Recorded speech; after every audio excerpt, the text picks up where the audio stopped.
نگاه آرامش از زندگیم نگام کن صدای تو لالای بچگیم نگام کن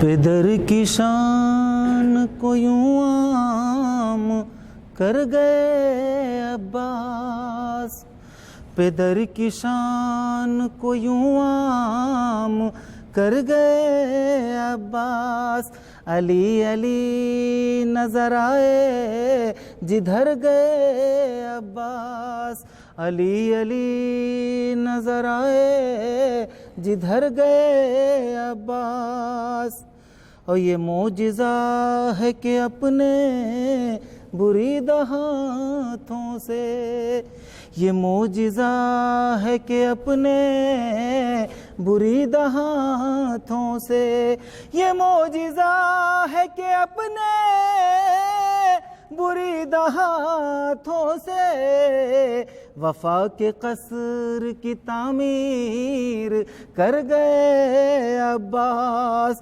پدر کی شان کو یوں عام کر گئے عباس کمر حسین کی ٹوٹی تو قلب زینب کا کمر حسین کی ٹوٹی تو قلب زینب کا کمر حسین کی ٹوٹی تو قلب زینب کا صدا جو نہر سے آئی صدا جو نہر سے آئی کہ مر گئے عباس پدر کی شان کو یوں عام کر گئے عباس حسین آئے جو رن سے تو بولیے زینب حسین آئے جو رن سے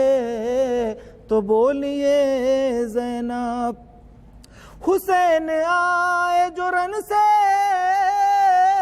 تو بولیے زینب اکیلے آئے ہو بھیا اکیلے آئے ہو بھیا کدھر گئے عباس اکیلے آئے ہو بھیا کدھر گئے عباس ہوا جو گرز سے پارا تمہارا فرق جمال ہوا جو گرز سے پارا تمہارا فرق جمال ہوا جو گرز سے پارا تمہارا فرق جمال دل سکینہ کے ارماں دل سکینہ کے ارماں بکھر گئے عباس دل سکینہ کے ارماں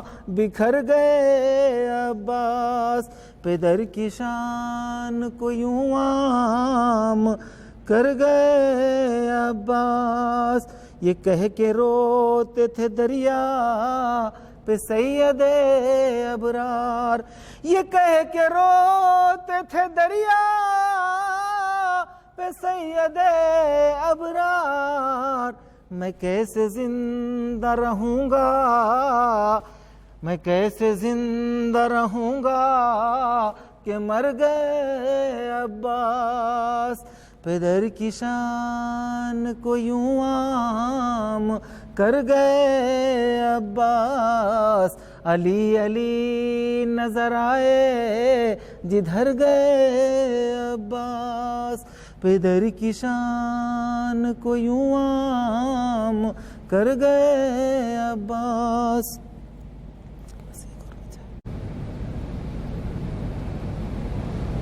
فاتحہ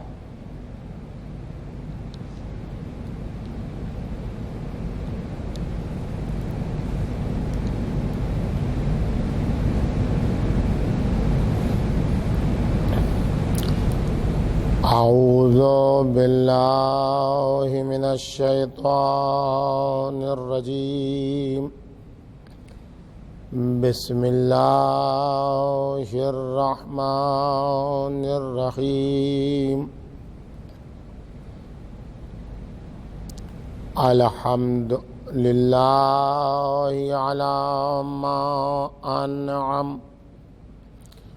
وله الشكر على ما ألهم والثناء بما قدم من عموم نعم ابتداها وسبوغ آلاء أسداها وتمام منن والاها جمع عن الإحصاء عددها ونا عن الجزاء أمدها وتفاوت عن الإدراك أبدها والصلاة والسلام والتحية والإكرام على عبده ورسوله وشفيه وخيرته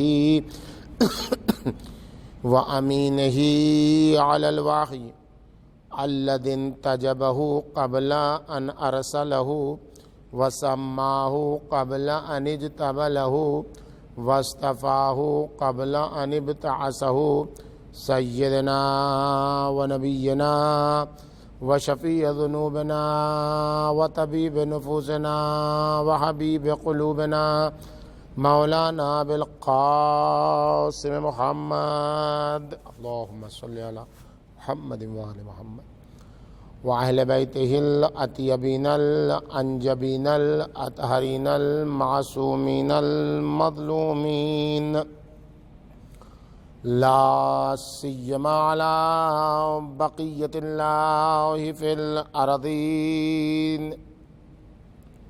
بهم نتولى ومن أعدائهم نتبرأ إلى الله أما بعد فقد قال سبحانه وتعالى في محكم كتابه ومتقن بيانه وقوله الحق إن الله اشترى من المؤمنين أنفسهم وأموالهم بأن لهم الجنة يقاتلون في سبيل الله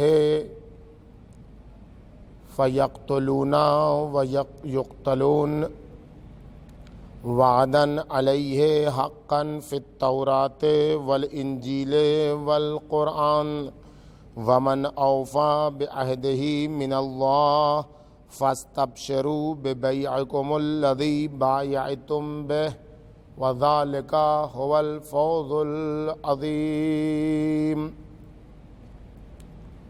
بزرگان محترم، عزیزان گرامی،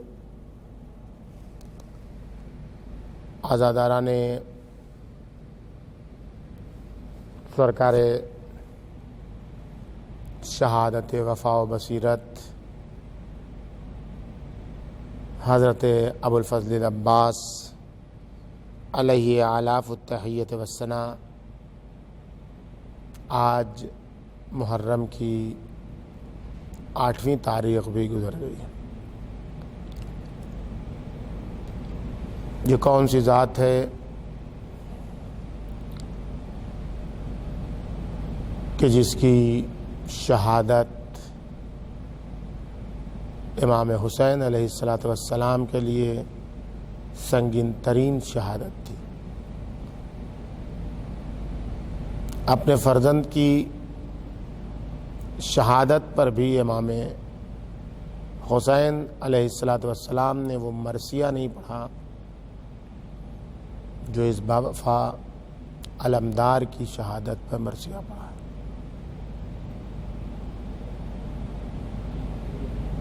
وہ ذات جو مستجار الحسین ہے، وہ ذات جس کی پناہ میں امام حسین علیہ السلام. بہت بڑی بات ہے، بہت سنگین بات ہے. شاعر نے ایک مصرع کہا، یومن ابو الفضل استجارا بہ الہدا والشمس من کدر الاعجاج لثام. پہلا مصرع کہہ کے شاعر لرز اٹھا، اور کیا بہترین انداز سے امام حسین علیہ السلام کو شاعر نے مخاطب کیا کہ ایک دن ایسا آیا کربلا کی تاریخ میں کہ ہدایت ابو الفضل عباس کی پناہ میں تھی. بہت بڑی بات ہے. لرز گیا شاعر کے ابو الفضل عباس کتنے ہی باکمال ہوں، لیکن سب امام حسین کی پناہ میں تھے کربلا میں. یہ کیسے ممکن ہے کہ امام حسین ابو الفضل عباس کی پناہ گاہ میں؟ شاعر نے جو کہا وہ امام حسین کو ہادی نہیں کہا، بلکہ عین ہدایت امام حسین علیہ السلام کو شاعر نے اپنے مصرعے میں بیان کیا. سو گیا اسی خوف و رجا کی منزل میں، سو گیا. عالم مکاشفے میں امام حسین علیہ السلام کو دیکھتا ہے. امام علیہ السلام فرماتے ہیں تم نے غلط نہیں کہا، کربلا میں سب ہماری پناہ میں تھے، لیکن میں عباس کی پناہ میں تھا. اپنے شعر کو مکمل کر لو اور یہ بڑھا دو، والشمس من کدر الاعجاج لثامها. سورج گرد و غبار کی کثرت کی بنیاد پر اپنے آپ کو ابو الفضل عباس کی اوٹ میں رکھے ہوئے تھا. ایسی عظیم الشان ذات، آخر یہ کمال کیوں پیدا ہوا؟ یہ امام حسین علیہ السلام کیوں کہہ رہے ہیں کہ میں ابو الفضل عباس کی پناہ میں ہوں؟ آخر وہ مرثیہ جو امام حسین علیہ السلام نے سرکار باوفا کے سلسلے میں پڑھا ہے، پوری کربلا کی تاریخ میں کہیں وہ مرثیہ کسی شہید کے لیے دکھائی نہیں دیتا ہے. آخر کون سی وہ خصوصیت تھی سرکار باوفا؟ اگر غور کیا جائے تو سرکار باوفا کے بہت سارے خصائص ہیں، لیکن ایک خصوصیت جو مخصوص ہو گئی ہے سرکار باوفا سے، کہ جہاں ابو الفضل عباس علیہ السلام کا نام آتا ہے وہاں وفاداری کا نام آتا ہے. جہاں ابو الفضل عباس کا تذکرہ آتا ہے وہاں ایثار و قربانی کا نام آتا ہے. اور ان تمام چیزوں کا مجموعہ ہے وفاداری. وفا ابو الفضل عباس کا دوسرا نام قرار پا چکی ہے. وفا اور ابو الفضل عباس علیہ السلام ترادف میں تبدیل ہو چکے ہیں. وفا کا نام لیا جاتا ہے عباس یاد آتے ہیں علیہ السلام. عباس کا نام لیا جاتا ہے علیہ السلام، وفا یاد آتی ہے. یہ کون سی صفت ہے جس سے خاص طور پر جناب ابو الفضل عباس کو متصف کیا جا رہا ہے؟ پوری کربلا وفاداری کا مرقع ہے. میر کاروان وفا امام حسین علیہ السلام ہیں. انہوں نے سب کو سند دے دی ہے کہ میرے اصحاب سے زیادہ باوفا کسی کے اصحاب نہیں ہیں. لیکن ان تمام وفاداروں میں گلاب کی حیثیت کون رکھتا ہے اور کیوں رکھتا ہے؟ اگر اس کو سمجھنا ہے تو ہمیں دیکھنا ہوگا کہ وفا ہے کس کی صفت، کہ اگر کسی میں آ جاتی ہے تو وہ باکمال ہو جاتا ہے. اگر ہم غور کریں گے تو دیکھیں گے کہ وفا کی صفت وہ صفت ہے جس سے خداوند عالم نے اپنے آپ کو متصف کیا ہے. سورہ توبہ کی آیت نمبر 111 جس کی تلاوت میں نے آپ کی خدمت میں کی، اس میں خداوند عالم یہی کہہ رہا ہے کہ اللہ نے مومنین کے اموال کو، ان کے نفوس کو خرید لیا ہے جنت کے بدلے میں. اب وہ خدا کی راہ میں مقاتلہ کرتے ہیں، بے وفا و بے بصیرت لوگوں سے جہاد کرتے ہیں، دشمنان وفا کو قتل بھی کرتے ہیں اور قتل بھی ہو جاتے ہیں۔ اس کا تذکرہ تورات میں بھی ہے، انجیل میں بھی ہے، قرآن میں بھی ہے۔ اور اس کے بعد جو قرآن مجید کہتا ہے ان تمام وعدوں کے ساتھ کہ میں نے خرید لیا ہے جنت کے بدلے میں، اس کے بعد قرآن مجید فرماتا ہے خدا اپنی زبان ومن اوفا بعہدہ من اللہ، اللہ سے زیادہ اپنے وعدے کو وفا کرنے والا کون ہوگا؟ فَاسْتَبْشِرُوا بِبَيْعِكُمُ الَّذِي بَايَعْتُمْ بِهِ، پس تم اس تجارت پر خوشیاں مناؤ، بشارت ہو تم کو۔ اور یہ ایک فوز عظیم ہے، ایک بہت بڑی اور عظیم المرتبت کامیابی ہے۔ پس سب سے بڑا وفادار، وفا کرنے والا، اپنے عہد کو پورا کرنے والا خدا ہے۔ پھر قرآن مجید میں خداوند عالم تمام انبیاء کی، مومنین کی خاص صفت یہ بیان کرتا ہے، صاحبان لب و لباب کی صفت یہ بیان کرتا ہے کہ وہ اپنے عہد کو پورا کرتے ہیں۔ اصل وفاداری کا مطلب ہی یہ ہے کہ جو وعدہ کیا ہے وہ وعدہ انسان آخر تک پورا کر جائے۔ سوال یہ پیدا ہوتا ہے کہ خداوند عالم سب سے زیادہ وفادار ہے اپنے وعدے میں، اوفا ہے خداوند عالم، اور جس میں یہ صفت خداوند عالم دیکھنا چاہتا ہے اس کو بھی باکمال دیکھنا چاہتا ہے۔ لہذا آپ دیکھیں کہ معصومین کی روایت میں یہ ملے گا آپ کو کہ فرماتے ہیں کہ جس کے پاس وفا نہیں ہے، وعدہ وفائی کا جذبہ نہیں رکھتا ہے، امانت کو پورا کرنے کا جذبہ نہیں رکھتا ہے، اپنے کلام میں صداقت کو بروئے کار نہیں لگتا ہے، وہ کتنا ہی زیادہ عبادت گزار ہو وہ منافق ہے۔ وفا ایمان کا ایک سوم ہے، جس کے پاس وفاداری نہیں ہے اس کے اندر منافقت پائی جاتی ہے، اور جس کے اندر وفاداری پائی جاتی ہے وہ سب سے بڑا باکمال انسان ہے۔ قرآن مجید میں معراج وفا کو سورہ حشر کی آیت نمبر 9 میں بیان کیا گیا ہے، وَيُؤْثِرُونَ عَلَىٰ أَنفُسِهِمْ وَلَوْ كَانَ بِهِمْ خَصَاصَةٌ، جو صاحبان وفا ہیں وہ ان کی خصوصیت یہ ہے کہ وہ اپنے نفس پر، اپنی جان پر کھیل جاتے ہیں، صبر کر لیتے ہیں، برداشت کر لیتے ہیں، مصیبتوں کو جھیل لیتے ہیں، لیکن دوسروں کو نقصان نہیں پہنچنے دیتے ہیں، دوسروں کو فائدہ پہنچانے کے لیے ایثار و قربانی کا جذبہ رکھتے ہیں۔ اپنا نقصان ہو جائے لیکن دوسرے تک کمال پہنچ جائے۔ اگر انسان اس جذبے تک پہنچ جائے کہ یؤثرون علی انفسہم، وہ اپنے اوپر ایثار کر لے، خود بھوکا رہ جائے دوسروں کو کھلا دے، خود پیاسا رہ جائے دوسروں کو پانی پلا دے، اور اس سلسلہ ہے۔ ان تمام خصوصیات کو اگر دیکھا جائے تو سرکار باوفا اس میں درجہ اتم پر معراجی مراحل میں دکھائی دیتے ہیں۔ وفاداری جو حاصل ہوتی ہے، جو سب سے اہم بات ہے، منبع وفا کیا ہے، کہاں سے انسان کو وفاداری ملتی ہے، وہ کون سا سورس ہے، وہ کون سا منبع ہے کہ اگر انسان اس منبع تک پہنچ جائے تو وفاداری اسے بحد کمال نصیب ہوگی۔ کسی بھی مرحلے میں، منفی ہو یا مثبت، انسان برائی کی طرف بھی فریفتہ ہوتا ہے تو ایک سراب کو وہ پہچانتا ہے، اس سراب کی بنیاد پر اس کے ساتھ فریفتہ ہو جاتا ہے۔ لیکن جو لوگ باکمال ہوتے ہیں ان کے اندر ایک کرشمہ پایا جاتا ہے، اور اس کرشمے کا نام ہے بصیرت۔ جس کے اندر بصیرت کوٹ کوٹ کے ہوتی ہے وہ اپنی بصیرت کی بنیاد پر اس کے بعد کے مرحلے کا وفادار ہوتا ہے۔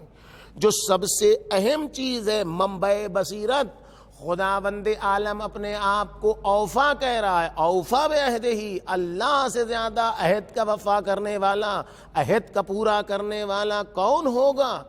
اور خداوند عالم متعدد آیتوں میں اپنے لیے کلمہ بصیر کو استعمال کر رہا ہے، یعنی ذات الہی خالق بصیرت ہے، ذات الہی بصیرت دوسروں کو عطا کرنے والی ہے۔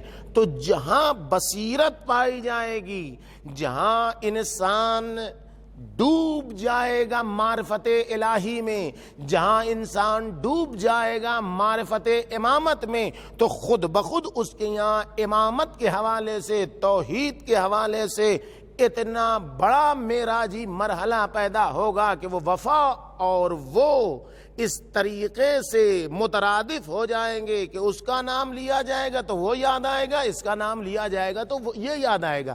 سرکار باوفا وفادار ہیں۔ کیوں وفادار ہیں؟ اس لیے کہ سرکار امام جعفر صادق علیہ السلام نے سند دے دی، رحم اللہ امن العباس کان نافذ البصیرہ، خداوند عالم ہمارے چچا عباس پر رحمتوں کی بارش کرے۔ وہ بصیر نہیں تھے، بصیرتوں میں ڈوبے ہوئے تھے، وہ بصیر نہیں تھے بلکہ بصیرتوں میں ہم فیہا خالدون تک پہنچے ہوئے تھے۔ ساری دنیا بصیر ہے، بصیرت کے ذریعے سے آگے بڑھتی ہے، بصیرت کی روشنی سے آگے بڑھتی ہے، لیکن سرکار باوفا کی ذات وہ ذات ہے کہ جس کے اندر بصیرت کوٹ کوٹ کے بھر دی گئی ہے۔ جو کسی بھی چیز کو دیکھتے ہیں تو آخر تک دیکھ لیتے ہیں، ان کے حقائق کو دیکھ لیتے ہیں۔ اسی لیے کہا جاتا ہے کہ سرکار باوفا کی ایک خصوصیت یہ ہے کہ وہ عالم بلایا و منایا تھے۔ ان تمام خصوصیتوں کی بنیاد پر جناب ابوالفضل عباس کے یہاں وفا تھی۔ کس چیز کے ساتھ وفا کیا؟ یہ ایک مرحلہ ہے۔ کون سا وعدہ کیا تھا ابوالفضل عباس نے؟ جس وعدے کو انہوں نے پورا کیا تو اس حد تک پورا کر دیا سرکار باوفا نے اپنے وعدے کو کہ آج وفا اور وہ مترادف ہو گئے، ان کے یہاں اور وفا کے یہاں ترادف ہو گیا۔ وہ کون سا وعدہ ہے؟ کس سے وعدہ کیا ہے؟ کہاں وعدہ کیا ہے؟ عالم الست میں وعدہ کیا ہے، اس کی ہمیں خبر نہیں ہے کیا وعدہ کیا تھا، کیا وعدہ نہیں کیا تھا۔ لیکن اس دنیا میں کب؟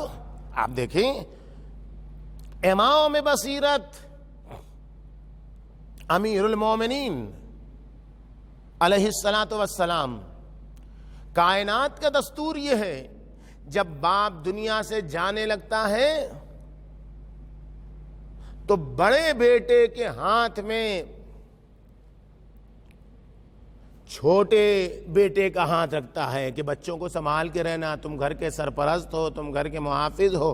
لیکن ہماری نگاہیں جو دیکھتی ہیں اس کے برخلاف ہے۔ امیر المومنین آخری مرحلے میں جب سب کو جناب امام حسن مجتبی علیہ السلام کے حوالے کرتے ہیں تو نوبت جب امام حسین علیہ السلام کی آتی ہے تو معاملہ بدل جاتا ہے۔ ابوالفضل عباس کو بلاتے ہیں اور بلا کر امام حسین کا ہاتھ ابوالفضل عباس کے ہاتھ میں دیتے ہیں۔ یہ وعدہ ہے اس دنیا میں ابوالفضل عباس اور امیر المومنین کا ہاتھ میں امام حسین علیہ السلام کے امام حسین علیہ السلام کا ہاتھ جناب ابوالفضل عباس کے ہاتھ میں دے کر کہتے ہیں ولدی ستقر عینی بک یوم القیامہ، اے میرے لال عباس کل قیامت کے دن تمہاری وجہ سے، ستقر عینی بک فی یوم القیامہ، اے میرے لال تمہاری وجہ سے کل قیامت کے دن ہماری آنکھوں کو ٹھنڈک نصیب ہوگی۔ عباس کل جب تم مشرع آب پر جانا، کل جب تم شریع فرات میں داخل ہونا اور پانی تمہارے سامنے ہو تو دیکھو عباس کبھی بھی پانی کو ہاتھ نہ لگانا، وَأَخُوكَ عَطْشَانًا، اس عالم میں کہ تمہارا بھائی پیاسا ہو۔ شاید یہی وہ وفاداری تھی جس کو آج تک دنیا یاد کرتی ہے کہ جہاں ابوالفضل عباس علیہ الصلاۃ والسلام نے فطرت کا مقابلہ کیا ہے. پیاس ایک فطری امر ہے، وہ وفاداری جو سرکار باوفا نے دکھائی ہے کہ پیاس ہے فطری چیز، شرعی اعتبار سے بھی واجب ہے انسان کے لیے کہ اگر پیاسا ہے تو پانی پی لے، کوئی شریعت منع نہیں کرتی ہے. لیکن اللہ نے وعدہ وفائی. آج تک شعراء کی زبان میں جو استعارات کی دنیا شباب پر دکھائی دیتی ہے سرکار باوفا کے سلسلے میں، کام فقط ابو الفضل عباس نے ایک چلو میں پانی اٹھایا اور پھینک دیا. لیکن کوئی اس کو تماچے سے تعبیر کرتا ہے، کوئی حباب کو آبلے سے تعبیر کرتا ہے. کیوں؟ یہ وہ وفا ہے ابو الفضل. آج تک آپ نے یہی سنا ہوگا اور صحیح بھی ہے، اس سے کوئی انکار بھی نہیں ہے کہ سکینہ کی پیاس یاد آ گئی جب دیکھا. یہی تو ہے، یہی تو کہتے ہیں. لیکن اس حدیث کی روشنی میں تو یہ کہتا ہوں کہ جب پانی اٹھایا ہوگا تو عکس پدر ہاتھ آنکھوں کے سامنے آ گئی ہوگی، پانی میں باپ کی تصویر آ گئی ہوگی آنکھوں کے سامنے. عباس یہی وہ موقع ہے جو وعدہ وفائی کا مرحلہ ہے. عباس تمہارے حسین پیاسے ہیں، عباس تمہاری سکینہ پیاسی ہے. دیکھو اگر تمہارے لبوں تک پانی چلا جاتا ہے عباس تو پھر وفا شرمندہ ہو جائے گی. اب جو ابو الفضل عباس نے وعدہ وفائی کا تماچا پانی پر مارا ہے، اپنے باپ کو سرخرو کیا ہے، اپنی ذات کو سرخرو کیا ہے، تو اس کے نتیجے میں وفا اور ابو الفضل عباس علیہ السلام میں وہ ترادف پیدا ہو گیا، وہ یگانگت پیدا ہو گئی، وہ وحدت پیدا ہو گئی کہ اب ابو الفضل عباس کا نام آتا ہے تو وفا یاد آتی ہے، وفا کا نام آتا ہے تو ابو الفضل عباس یاد آتے ہیں. جو کام ابو الفضل عباس نے اپنی وفا کے مظاہرے کے لیے کیا وہ کرشمہ ہے کہ اب نوبت یہ ہے کہ وعدہ ہے کہ پانی پہنچانا ہے تو ہاتھ کٹ جاتا ہے. تو یہ تو کہتے ہیں واللہ ان قطعتم یمینی، خدا کی قسم تم نے ہمارا دائنا ہاتھ کاٹ دیا. لیکن ہم حسین کی حمایت سے پرہیز نہیں کریں گے، ہم فرزند رسول کی حمایت سے پرہیز نہیں کریں گے.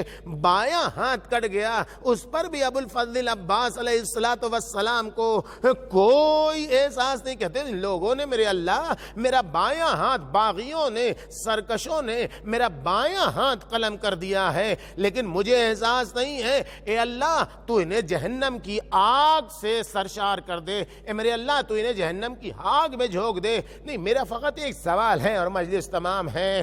ابو الفضل عباس کا ماتم ہے، امید حسین کا ماتم ہے، امید سکینہ کا ماتم ہے. جو مقتل کی آواز ہے ابو الفضل عباس کے سلسلے میں آپ تمام حضرات جانتے ہیں وہ کون سی صورت ہے کہ نیچے سے اوپر چلے آئے 4000 کا لشکر، جو آنکھوں کے اوپر سمیٹ لے، جو پیشانی کی چتون پر سمیٹ لے، جو اتنا نیچے جا کے پانی لے آئے اور پھر پانی لے کے نشیب سے فراز کی طرف آ جائے، دشمن قریب نہ آ سکے. وہ کیا سبب ہوا کہ داہنا ہاتھ بھی کٹ گیا پتہ نہ چلا، بایاں ہاتھ بھی کٹ گیا پتہ نہ چلا. محققین کہتے ہیں کہ سبب اس کا یہ ہے جب ترائی سے جناب ابو الفضل عباس فراز اور بلندی کی طرف آ رہے تھے تو ایک نگاہ خیمے کی طرف چلی گئی.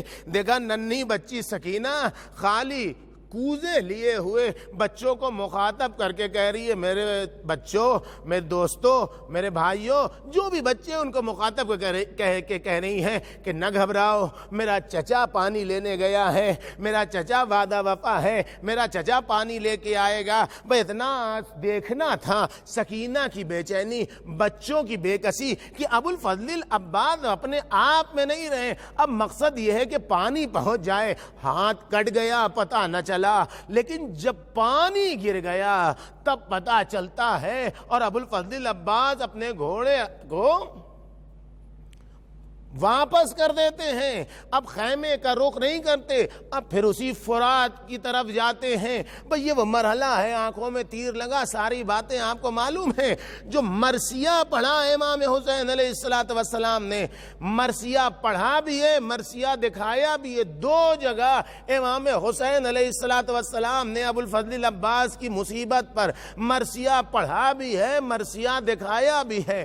پہلا مرحلہ جب آواز دی اور آواز سنتے ہی امام حسین نے زبان سے مرثیہ پڑھا، عمل سے مرثیہ کر کے دکھایا، زبان سے آواز دی، الان انکسر ظہری وقلت حیلتی، میرے عباس ارے تمہارے مرنے سے میری کمر ٹوٹ گئی بھیا، راہ چاروں تدبیر مسدود ہو گئے بھیا۔ ارے یہ کہتے ہوئے کمر تھام لی امام حسین نے، اور اس کے بعد جب سرکار باوفا کے پاس پہنچے ہیں، کسی کے لیے نہیں کہا علی اکبر جیسا جوان شہید ہو گیا۔ امام حسین علیہ السلام نے یہ مرثیہ نہیں پڑھا ہے، فقط اور فقط اصحاب و انصار شہید ہو گئے، اون محمد شہید ہو گئے، قاسم شہید ہو گئے، کسی کی مصیبت میں یہ مرثیہ امام حسین نے نہیں پڑھا، فقط یہ جملہ کہتے ہیں، اے عباس جب علم لے کر آتے ہیں تو ایک جملہ کہتے ہیں، وَانْقَطَعَ رَجَائِي يَا قِي، اے عباس ارے تمہاری شہادت سے ارے حسین کی امید ٹوٹ گئی بھیا، ارے اب ان آنکھوں کو سونا نصیب ہوگا جو تمہارے خوف سے نہیں سو پاتی تھی، اور اب زینب کو سونا نصیب نہیں ہوگا، ارے اب سونا نصیب نہیں ہوگا۔ علم لے کے آئے، مجلس ختم ہے عزادارو، ابو الفضل العباس کا تذکرہ ہے عزادارو، اور سب مل کے بابا سے بلند دعا کر لیں، اللہم عجل ولیک الفرج، اللہم عجل ولیک الفرج، اللہم عجل ولیک الفرج۔ امام حسین علیہ السلام علم لے کر چلے، خیمے کی طرف جیسے ہی پہنچے، ننھی سکینہ پہنچ گئی، میرے چچا کو بلا دیجئے بابا، مجھے پانی نہیں چاہیے، مجھے میرا چچا چاہیے۔ سکینہ اب چچا سے قیامت میں ملاقات ہوگی، یہ کہہ کے امام حسین علیہ السلام ابو الفضل العباس کے خیمے میں وارد ہوئے۔ ابو الفضل العباس کا خیمہ جو لوگ کربلا گئے ہیں انہیں معلوم ہے، جو نہیں گئے ہیں ان کو معلوم ہونا چاہیے، بلندی پر تھا، اور آج ہی بلندی پر ہے۔ یہ کیوں بلندی پر تھا؟ سب سے پہلا خیمہ تھا، بلندی پر تھا۔ کیوں؟ جب بھی سیدانیاں دیکھتی تھیں کہ یہ ابو الفضل العباس کا خیمہ ہے، امید رہتی تھی، ڈھارس رہتی تھی، ابھی علمدار باقی ہے، ابھی ابو الفضل العباس باقی ہیں، ابھی کوئی ترچھی نگاہ اٹھا کر نہیں دیکھ سکتا ہے، ابھی کوئی ٹیڑھی نگاہ سے نہیں دیکھ سکتا ہے۔ امام حسین علیہ السلام ابو الفضل العباس کے خیمے میں پہنچے، سب سے پہلے ابو الفضل العباس کے علم کو کھولنا شروع کیا، ابو الفضل العباس کے علم کو ٹھنڈا کیا۔ مطلب یہ تھا اب لشکر حسینی کا علمدار جا چکا ہے، اب حسین کے لشکر کا علمدار نہیں، دوسرا مرحلہ جو امام حسین نے عملی مرثیہ پڑھا ہے کربلا میں، مقتل میں کہا وَانْقَطَعَ رَجَائِي، لیکن اب بیٹھ گئے خیمے میں ابو الفضل العباس کے، خیمے کی تنابیں کھولنے لگے۔ مطلب یہ تھا زینب اب تمہارے پردے کی ذمہ داری نہیں، ام کلثوم ارے اب تمہارے پردے کا کوئی محافظ نہیں، سکینہ تماچے کھانے کے لیے تیار ہو جاؤ، ارے میرا بھیا چلا گیا، حسین کی امید ٹوٹ